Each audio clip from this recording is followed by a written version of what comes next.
शेतकरी मित्रांनो नमस्कार. MH जुर्नन पॅटर्नमध्ये आपले स्वागत करतो. बरीच लोक मला विचारत असतात की बाळ भरणी केलीच पाहिजे का, काय गरज आहे.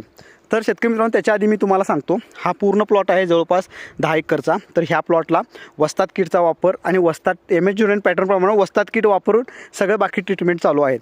बाळ भरणीचा उद्देश काय असतो की ज्या वेळेला संख्या नियोजन करत असतो आपल्याला बऱ्यापैकी आता 2 ओळीतलं अंतर 4.5 फूट आहे, 2 रोपातील अंतर 1.5 फूट आहे. ह्याप्रमाणे एका गड्ड्यामध्ये आपल्याला 8 ते 10 फुटवे मेंटेन करायचे असतात. पण काही वेळेला ते जास्त होतात. आता तुम्ही बघू शकता की इथं फुटवे एकदम जास्त झालेले आहेत. मग हे सगळेच फुटवे आपल्याला संख्या नियोजनमध्ये धरता येत नाहीत, मरून जातात किंवा हे असंच वाढत राहतात. हे फुटवे वाढत राहिल्यामुळं उंची पुढं आपल्याला वाढायचा प्रॉब्लेम येतो, पेरे धरायला पटकन प्रॉब्लेम येतात. त्यामुळं थोडीशी बाळभरणी केलेली कधीही चांगली संख्या नियोजनमध्ये होते. आता ह्याचा पुढं वर स्प्रे चालू केल्यावर पुढं उंची वाढत जाते. त्यावेळेला आपण परत भर करून घेतलो तर इथनं पुढं सुरानं सगळे आपले एक संख्या हे वाढत जातात. तर ह्या हिशोबानं महत्त्वाचं आहे की बाळभरणी करणं हे खूप गरजेचं आहे संख्या प्रॉपर नियोजनासाठी.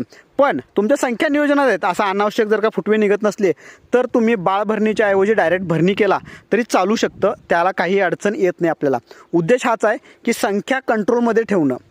संख्या वाढायची कारणं पण काय आहेत की आधी इथं आता आल्याचा प्लॉट होता, त्यामुळे फॉस्फरस वगैरे जास्त होतं, त्यामुळे फुटवे जास्त निघाल्यात. जर का तुमचं नॉर्मल असलं तर तुमचे हे फुटवे मेंटेन राहत असले तर तुम्ही बाळभरणी करायची गरज नाही आहे.